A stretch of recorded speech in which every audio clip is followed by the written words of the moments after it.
कसम से अगर आज आपने ये वीडियो आखिर तक देख ली तो आज के बाद आप अपने बच्चे को पहले जैसा नहीं छोड़ेंगे।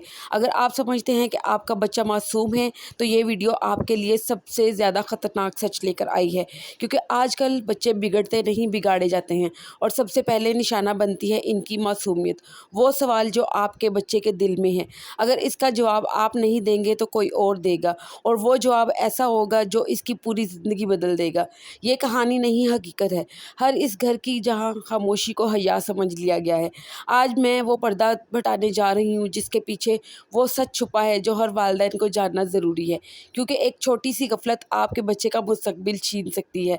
अब फैसला आपके हाथ में है, सच सुनना है या आंखें बंद रखनी है। अस्सलाम वालेकुम वरहमतुल्लाहि वबरकातुहू। Welcome back to Islamic guidance Urdu.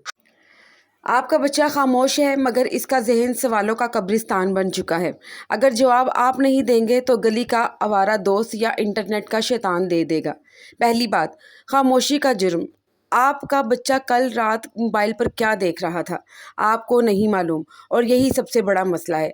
आपने घर में ताले लगाए, दरवाजे बंद किए, पर्दे डाले, मगर मोबाइल खुला छोड़ दिया, और मोबाइल ने वो काम किया जो दुश्मन भी ना कर सकता था। हर बाप अपने बेटे को डॉक्टर बनाना चाहता है, हर माँ अपनी बेटी को हाफिज़ा बनाना चाहती है, मगर किसी ने ये ना सोचा कि जो बच्चा अपने जिस्म की हिफाजत ना जानता हो वो डॉक्टर भी बन जाए तो क्या फ़ायदा। इस्लाम ने कब खामोशी अख्तियार की?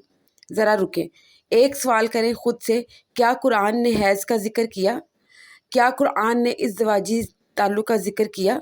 क्या नबी सल्लल्लाहु अलैहि वसल्लम ने गुस्ल का तरीक़ा सिखाया? क्या सहाबा ने ये सवालात पूछे, बेझिझक पूछे? तो फिर ये शर्म हमने कहाँ से सीखी?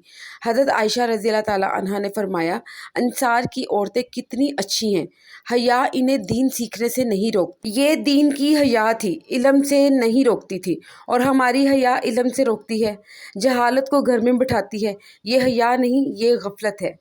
वो जुमले जो बच्चे को तबाह करते हैं, हर पाकिस्तानी घर में ये जुमले बोले जाते हैं। आपने भी सुने होंगे, शायद आपने भी बोले होंगे और अपने घर में बोल रहे होंगे। बड़े हो जाओगे तो समझ में आ जाएगी। ये बातें बच्चों को नहीं बताते, शर्म नहीं आती ऐसे सवाल करते हुए? ये गंदी बातें हैं, मुंह से ना निकालो। अभी तुम छोटे हो। बच्चा चुप हो गया मगर सवाल ख़त्म नहीं हुआ। वो सवाल लेकर गली में गया, वेल्थ दोस्त के पास बैठ गया, मोबाइल के पास गया, और वहाँ से जो जवाब मिला वो जहर था। शर्मगाह का नाम सबसे बड़ी गलती। हमारे घरों में शर्मगाह के अजीब अजीब नाम रखे हुए हैं। कोई कहता है वो जगह, कोई कहता है नीचे वाली चीज़, कोई इशारे से काम चलाता है, कोई आँख मारता है। क्यों? इसलिए कि हम समझते हैं ये नाम लेना शर्म की बात है, मगर नतीजा क्या निकला? बच्चे को पता ही नहीं कि इसके जिस्म के इस हिस्से का नाम क्या है। कोई और जब गलत नीयत से इसे छूता है तो बच्चा बता भी नहीं सकता, क्योंकि नाम ही नहीं मालूम। माँ से कहे तो क्या कहे, अम्मी इसने मेरी वो जगह छुई, और माँ ने अगर गुस्सा किया तो बच्चा हमेशा के लिए खामोश हो गया। देखें, नबी सल्लल्लाहु अलैहि वसल्लम ने शर्मगाह का लफ्ज़ इस्तेमाल किया, कुरान ने फ्रिज का लफ्ज़ इस्तेमाल किया, फ़िक़्ह ने किताबों में लिखा, तो हम किस शर्म में मुब्तला हैं? हमें किस बात की शर्म आती? देखिए, कुछ लोग बहुत ज़्यादा शर्म करते हैं और कुछ लोग शर्म का बिल्कुल भी लिहाज नहीं रखते, यानी कि वो अपने बच्चों के साथ एक बहुत बड़ा जुल्म करते हैं। जुल्म क्या करते हैं कि बच्चे के सामने सबसे बड़ा जुल्म ये होता है कि अब वो बात जो कोई घर नहीं कहता मगर हर घर में होती है। कुछ मियाँ बीवी समझते हैं बच्चा छोटा है, क्या समझेगा, सोया हुआ है, अंधेरा है, क्या देखना है उसने, और फिर बच्चे के सामने ही वो काम हो जाता है जो नहीं होना चाहिए।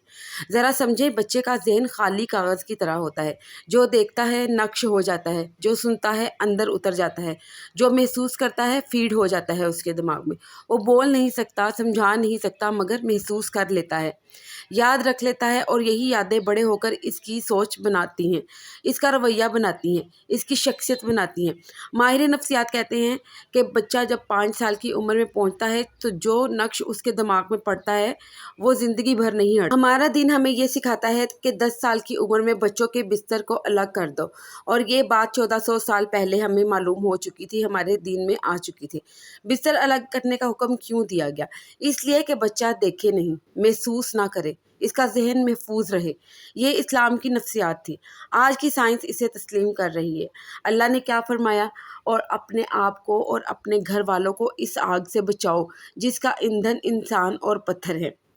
اللہ نے صرف خود کو بچانے کو نہیں کہا، گھر والوں کو بھی بچانے کا حکم دیا ہے، اور بچانے کا پہلا قدم علم دینا ہے، یعنی کہ خود بھی سیکھنا ہے اور اپنے گھر والوں کو بھی سکھانا ہے۔ خاموشی کا حساب قیامت کے دن اللہ پوچھے گا، بیٹے کو کیا سکھایا تھا؟ یہ جو ماں باپ شرم کرتے ہیں اور خاموش رہتے ہیں تو اللہ تعالیٰ اس چیز کا حساب لے گا کہ بیٹے کو کیا سکھایا، بیٹی کو کیا بتایا، گھر میں کیا ہوتا رہا۔ ہمیں شرم آتی تھی جی، یہ جواب قبول نہیں ہوگا، کیونکہ شرم اپنی جگہ، فرض اپنی جگہ۔ والدین آج کا سوال ایک لمحے کے لیے رکیں، آپ سے ایک سوال پوچھوں گی، اپنے بچے کے بارے میں سوچیں، کیا اسے اپنے جسم کے اعضاء کے صحیح نام معلوم ہیں؟ کیا وہ بتا سکتا ہے اگر کوئی غلط کرے تو؟ کیا آپ کے گھر میں وہ ہوتا ہے جو بچے کے سامنے نہیں ہونا چاہیے؟ اگر ان سوالوں نے آپ کو ہلا دیا تو یہ ویڈیو آپ کے لیے ہے۔ یہ حصہ آپ کے لیے مکمل رہنمائی ہے، عمر کے حساب سے قرآن و سنت کی روشنی میں عملی طریقوں کے ساتھ، کیونکہ حیا کا مطلب جہالت نہیں، حیا کا مطلب ہے صحیح علم، صحیح جگہ سے صحیح وقت پر۔ جس گھر میں والدین نے یہ فرض ادا کیا، اس گھر کی اولاد نہ بگڑی نہ بھٹکی، اور جہاں خاموشی رہی وہاں شیطان نے خود تعلیم دی۔ تو خدا کے لیے اپنے بچوں کو شیطان کی تعلیم سے بچائیں، اسے شیطان کے ہتھے چڑھنے سے بچائیں، اس کو خود تعلیم کریں، اس کو جو تعلیم ہے، جو اسلام نے ہمیں دین سکھایا ہے، اس کو وہ سکھائیں۔ اس میں کوئی شرم، کوئی عار نہیں ہونا چاہیے۔ چھوٹے بچوں کی تربیت 3 سے 12 سال تک ہوتی ہے۔ اس عمر میں آپ بچوں کی جتنی تربیت کر سکتے ہیں کر لیں، ان کو جو سکھا سکتے ہیں سکھا لیں، یہی ان کے کام آنے والا ہے۔ اگر آپ کو ویڈیو اچھی لگی ہے تو پلیز اس کو لائک اور شیئر ضرور کیجیے گا، کیونکہ اچھی بات پھیلانا ہی صدقہ جاریہ ہے۔